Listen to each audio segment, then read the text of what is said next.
Okay, welcome back. We are about ready to begin our round 14 matchup. Adam Logan is starting against Jason Keller. No, Jason is starting against Adam. And we will be joining that game in a second. Um,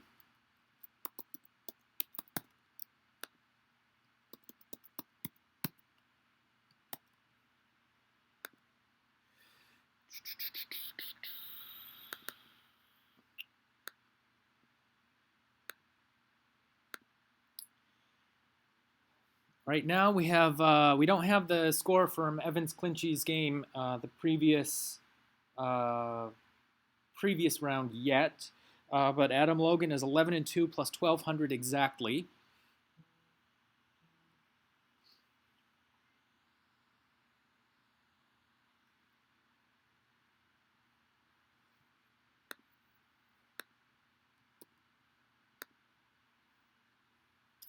In first, and we have the score from Evan's game. He has beaten Shanabasi and is now in the lead, 11-2 plus 1206, and Adam 11-2 plus 1,200.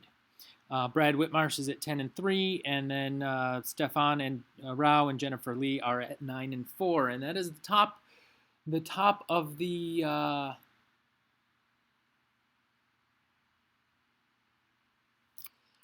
top of the top of the tables here in Albany, leading the pack.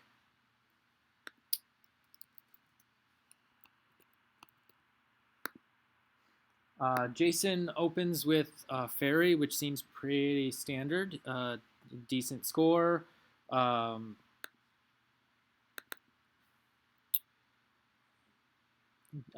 Decent, leaves the W, but you can't solve every problem with the rack all at once.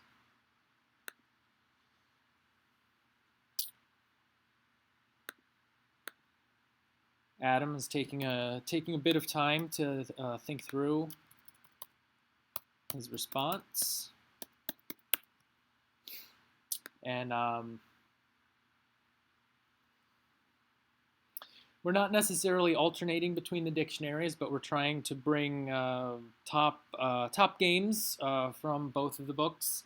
And right now, we have two good players, Jason and Adam, and Adam is right up towards the lead. We'll have some owl action this afternoon, I'm sure.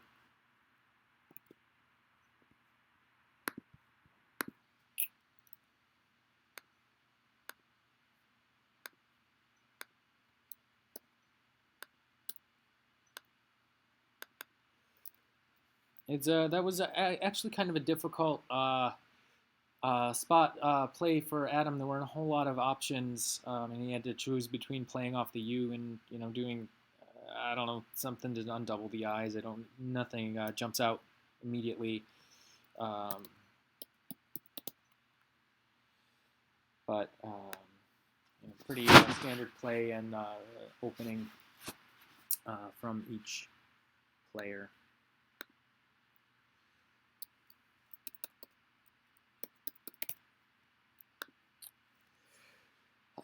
Jason again has some all of his plays are high teens, low 20s. Nothing really stand out, and these early sort of early game sparring before the real punches are thrown. You're waiting for the fireworks to start, and these players can do some real damage.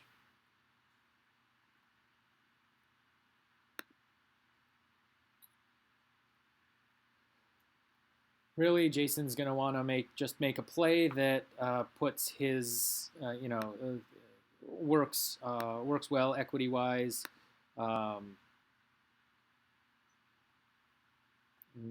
Has a strong leave. trying to play for the first bingo, which is always a pretty vital thing.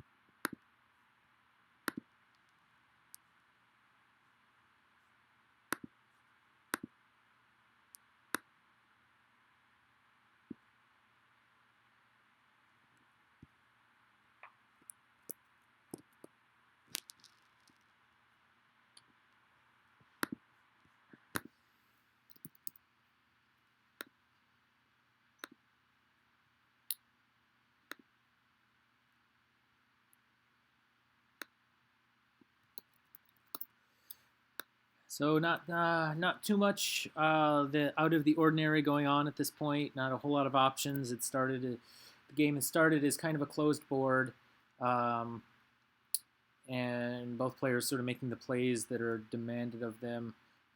There might have been some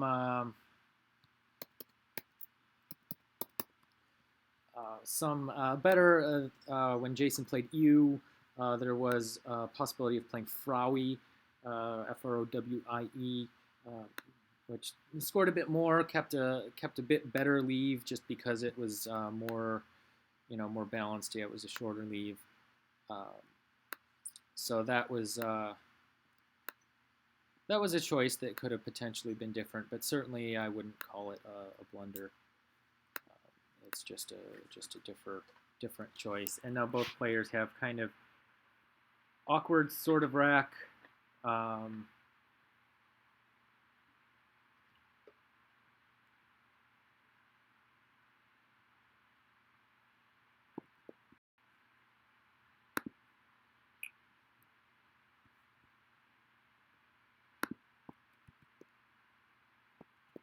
Wait, how did I apparently I got Jason's rack wrong. He has a very good rack. No, he made a he oh Jason exchanged Jason exchanged OI, and Adam responds by exchanging 7.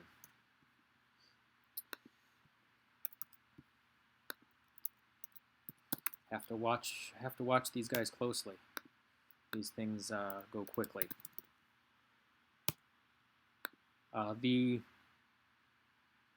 There's not really a good place on the board to play off OI, so if that's what you wanted to do, you pretty much have to exchange it. And with so few scoring opportunities on the board, making an exchange like that seems pretty reasonable.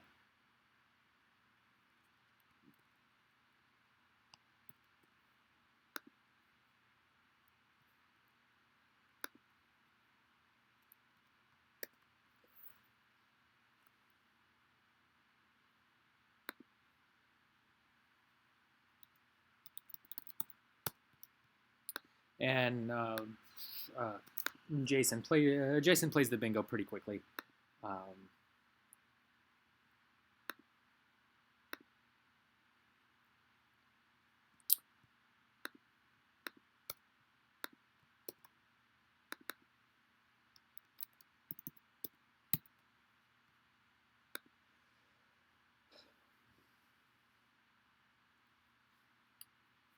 There was opportunities for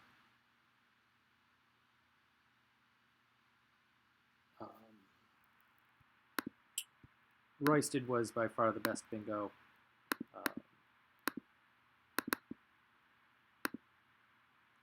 The ending bingos would play down the I column, which obviously you're going to want to avoid opening up a triple needlessly.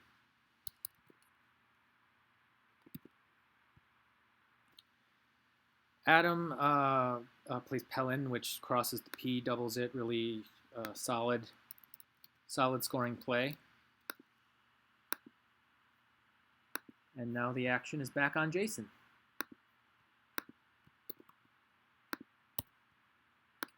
We yesterday we saw in a couple of games that Adam played against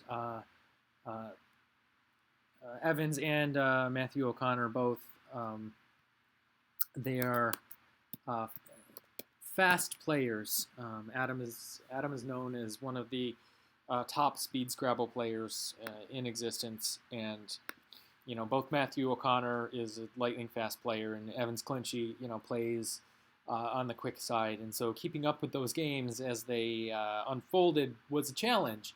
Both players ended up with 12, 13 minutes on their clock at the end of the game. This game we're kind of expecting because Jason Keller is not known as a fast player. He does tend to use his clock. So we'll keep an eye on the clock and see what sort of what unfolds in terms of clock management for these players.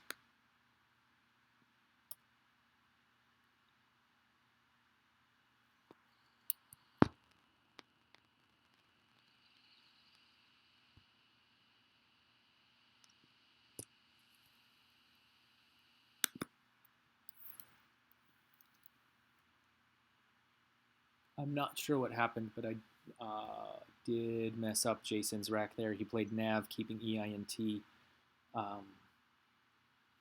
and I didn't have the thing right, so I apologize for that.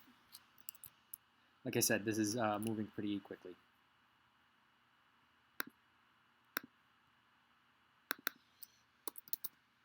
The play of Nav, of course, sets up a spot to cross the Y, and Adam is holding the Y and then thus crosses it.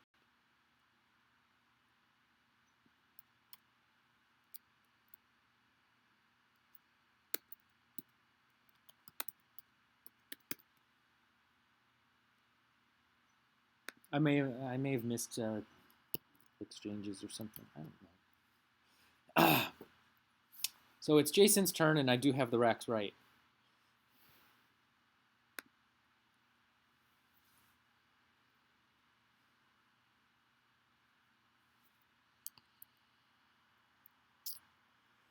Jason is at 17 and a half minutes. Adam is a smidge under 20 minutes remaining.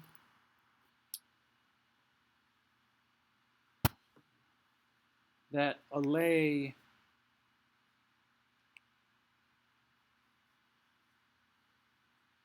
hook does, in theory, set up a front P hook, which could be vital. But both of the real P's are on the board, so it's not going to get hit with a big 5-letter play from 2J.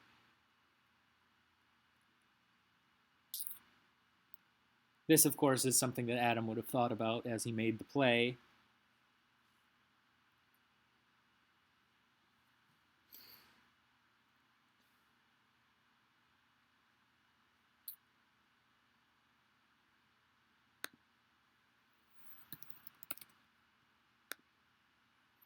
There's no standout whiz-bang plays for Jason. He's just looking at whatever he can do to balance and score. There's stuff across at 11K is a spot. Perhaps something down K column. He had Tig set up on his rack. K3 is a potential play. Not a whole lot of other choices. The board is pretty becoming pretty sclerotic pretty quickly. So there's a limited potential in terms of what can be done. And Jason does play gut, keeping EINT, and you play off the U and G and keep a good leave, and all of those good things. The only drawback is it sets up an S hook for a tile that Jason doesn't have in his leave. And as soon as I say that, he draws an S.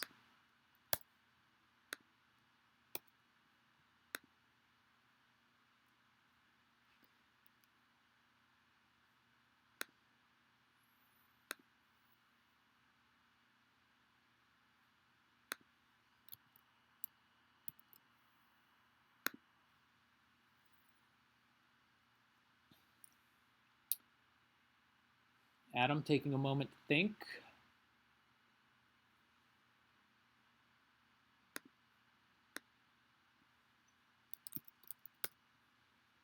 He has a rack that would be aerotone into an E. There is no E. So again, like a lot of the racks we've seen this game, there's not really a standout play. There's not really something that uh, looks amazing.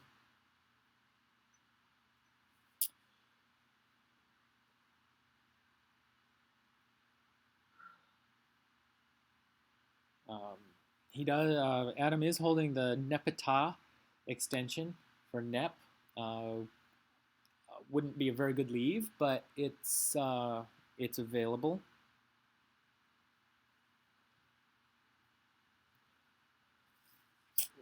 The top part of the board, there's more. It's more open in the top part of the board, obviously, with a few floaters. And the bottom part of the board is pretty locked into just the S hook on Neps, the S hook on Guts. Not much else happening as far as places to play bingos goes, or even places to score. There's not a whole lot there. This 12A spot is a threat that could go down. And yeah, you're looking, you have a strong bingo lane, row 13, a weak bingo lane down end column, and that's about it for the bottom of the board. There's not a whole lot else going on. The Nepeta hook is there. It's going to be a threat until something happens to block it. It also takes out this row 13 S lane. It's possible, we're looking at probably some sort of play in through here. For if the tiles fall right, maybe something through the FE and the O. But Adam doesn't have those tiles right now. At the top of the board, again, you're looking at maybe K column might happen. Or if there's a high point tile involved, then you're looking at the 3I spot or something. But again, Adam doesn't really have, with all 1 point tiles, Adam doesn't really have things to make all that happen. Yeah, I mean, I was just playing Rue here. It's a reasonable fishing play.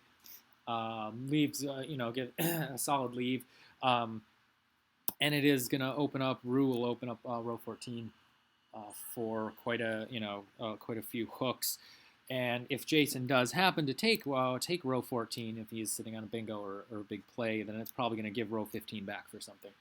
So Rue, it's a reasonable play, and there are some other options. There's OO goes across here, so that's another spot where it could go. OO also OO goes here. But that's actually going to make it, if you play OO there, then this becomes a much more difficult lane to use. There is a Quackle does have a top play of, OOT making pierced.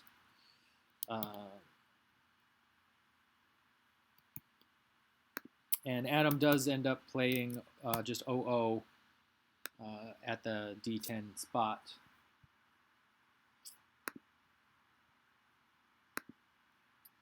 And he draws I blank.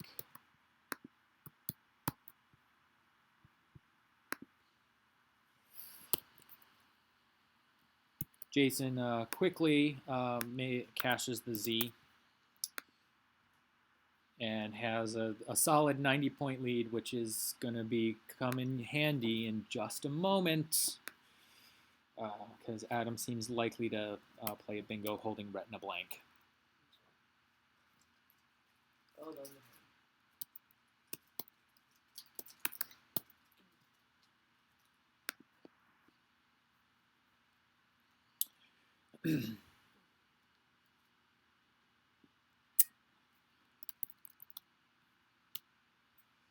He's taking a bit of time.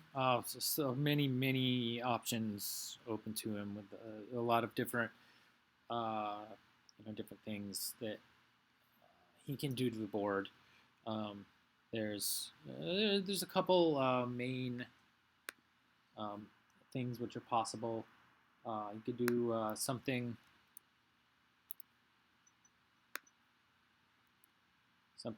down, N column, hooking the S, uh, or you're looking in AL ending bingo into here.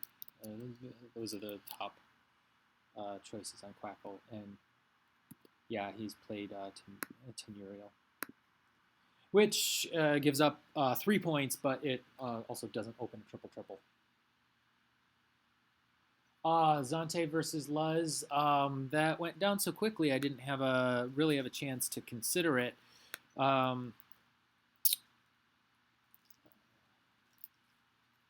It's 16 points more, but keeps. It's probably pretty close between the two.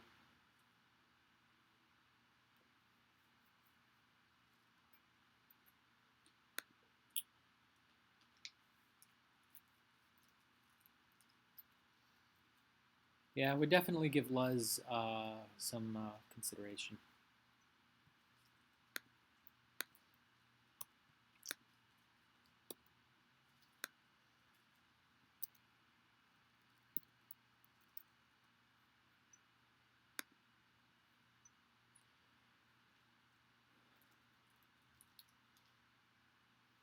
See the ticker at the bottom of the screen right now. It looks like it's coming around to the top of the standings. We see Evans Clinchey and Adam Logan are only separated by 6 points of spread atop this field.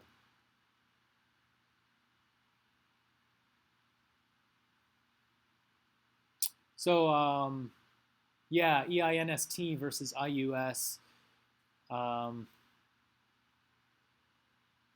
Yeah, I think there's a really strong argument to be made for just playing Luz. The value of the leave is probably at least 16 points between those two.